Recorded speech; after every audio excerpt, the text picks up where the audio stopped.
street. The two boys started in surprise at the fresh muddy imprints of a pair of bare feet. What was a barefooted man doing on the steps of a house in the middle of London? And where was the man? As they gazed, a remarkable sight met their eyes. A fresh footmark appeared from nowhere.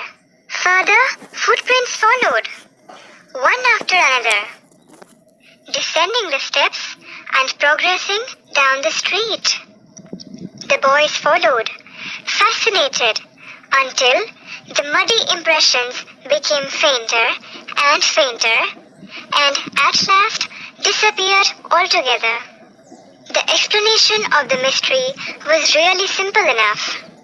The bewildered boys had been following a scientist who had just discovered how to make the human body transparent. Griffin, the scientist, had carried out experiment after experiment to prove that the human body could become invisible. Finally, he swallowed certain rare drugs and his body became as transparent as a sheet of glass, though it also remained as solid as glass. Brilliant scientist though he was, Griffin was rather a lawless person.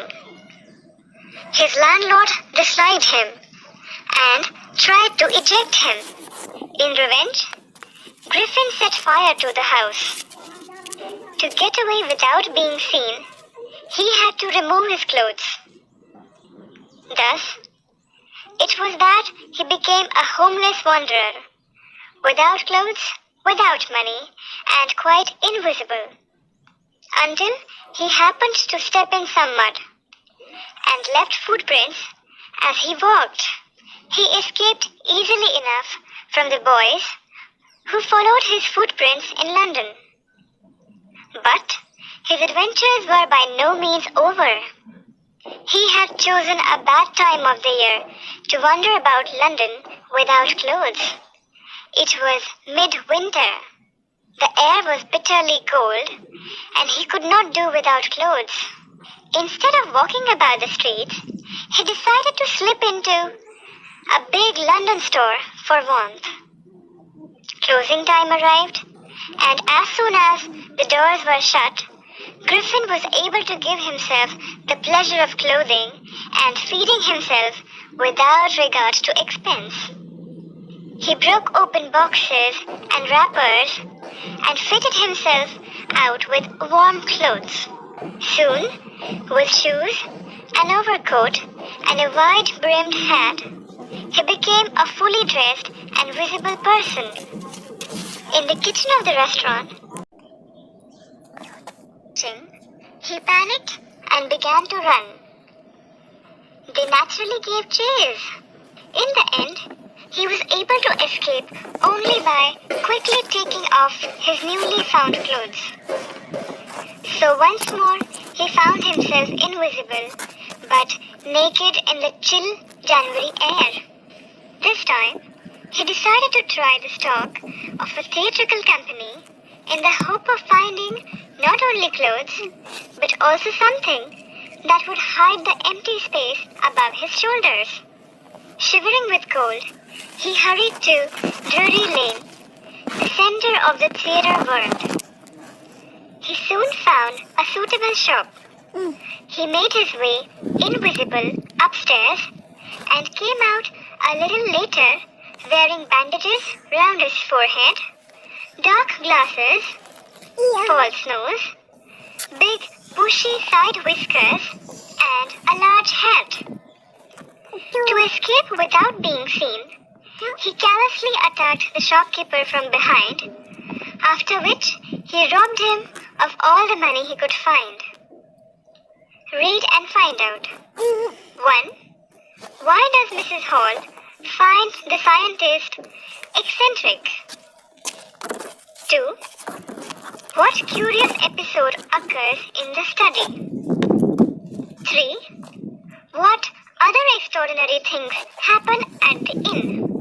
Eager to get away from crowded London, he took a train to the village of Epping, where he booked 2 rooms at the local inn. The arrival of a stranger at an inn in winter was in any case an unusual event. A stranger of such uncommon appearance set all tongues wagging. Mrs. Hall, the landlord's wife, made every effort to be friendly, but Griffin had no desire to talk and told her, "My reason for coming to Epping is a desire for solitude. I do not wish to be disturbed in my work.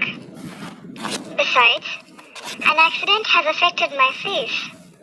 Satisfied that her guest was an eccentric scientist, and in view of the fact that he had paid her in advance, Mrs. Hall was prepared to excuse his strange habits and irritable temper. But the stolen money did not last long, and presently Griffin had to admit that he had no more ready cash.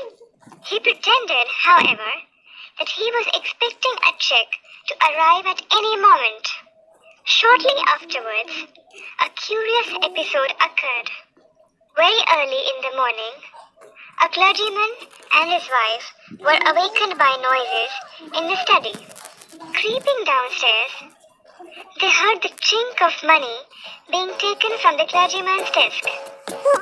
Without making any noise, and with a poker grasped firmly in his hand, the clergyman flung open the door. "Surrender!" Then, to his amazement, he realized that the room appeared to be empty. He and his wife looked under the desk and behind the curtains and even up the chimney. There wasn't a sign of anybody. Yet, the desk had been opened and the housekeeping money was missing. Extraordinary affair, the clergyman kept saying for the rest of the day. But it was not as extraordinary as the behavior of Mrs. Hall's furniture a little later that morning. The landlord and his wife were up very early and were surprised to see the scientist's door wide open. Usually it was shut and locked, and he was furious if anyone entered his room. The opportunity seemed too good to be missed. They peeped round the door, saw nobody, and decided to investigate. The bedclothes were cold, showing that the scientist must have been up for some time. And stranger still, the clothes and bandages that he always wore were lying about the room. All of a sudden, Mrs. Hall heard a sniff close to her ear.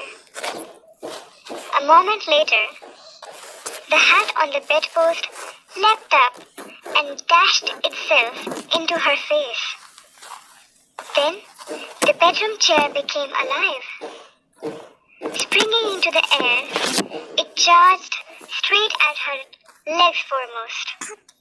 As she and her husband turned away in terror, the extraordinary chair pushed them both out of the room and then appeared to slam and lock the door after them. Mrs. Hall almost fell down the stairs in hysterics. She was convinced that the room was haunted by spirits, and that the stranger had somehow caused these to enter into her furniture. "My poor mother used to sit in that chair," she moaned. "To think it should rise up against me now." The feeling among the neighbors was that the trouble was caused by witchcraft. But witchcraft or not, when news of the burglary and the clergyman's home became known, the strange scientist was strongly suspected of having had a hand in it. Suspicion grew even stronger when he suddenly produced some ready cash. Though he had admitted not long before that he had no money, the village constable was secretly sent for. Instead of waiting for the constable, Mrs. Hall went to the scientist, who had somehow mysteriously appeared from his empty bedroom. "I want to know what you have been doing to my chair upstairs," she demanded. "And I want to know how it is you came out of an empty room and how you entered a locked room." The scientist was always quick-tempered. Now he became furious. "You don't understand who or what I am?" he shouted. "Very well, I'll show you." Suddenly, he threw off bandages, whiskers, spectacles, and even nose. It took him only a minute to do this. The horrified people in the bar found themselves staring at a headless man. Mr. Jaffers, the constable, now arrived and was quite surprised to find that he had to arrest a man without a head. But Jaffers was not easily prevented from doing his duty. If a magistrate's warrant ordered a person's arrest, then that person had to be arrested, with or without his head. There followed a remarkable scene as the policeman tried to get hold of a man who was becoming more and more invisible as he threw off one garment after another. Finally, a shot flew into the air, and the constable found himself struggling with someone he could not see at all. Some people tried to help him, but found themselves hit by blows that seemed to come from nowhere. In the end, Jaffers was knocked unconscious as he made a last attempt to hold on to the unseen scientist. There were nervous, excited cries of, "Hold him!" But this was easier said than done. Griffin had shaken himself free, and no one knew where to lay hands on him. Think about it.